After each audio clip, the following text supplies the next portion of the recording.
Ito tayo ngayon guys, sa bukid ulit.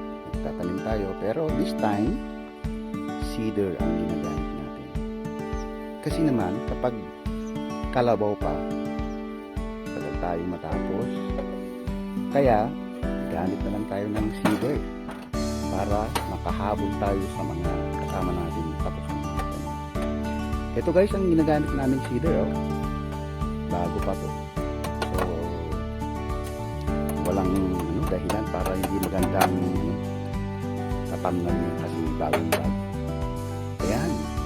Ayan. Ito naman yung mga poging driver at saka pahinantin niya. Oh. Ayan. Napakasipag ng driver yan. Tignan ninyo. Talagang siniservisan ulit ang kanilang cedar.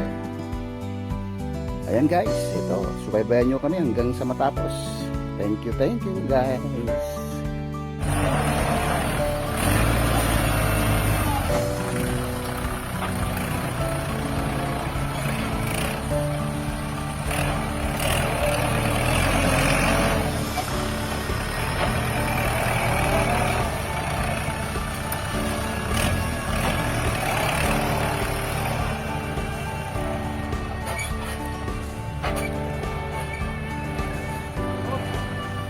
Ganito siya magtrabaho guys. Tingnan niyo.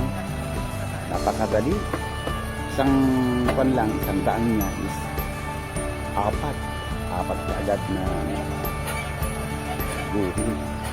Saka kanya yan, abono na. Nagtapanin na, nag-aabono pa. Ayan guys.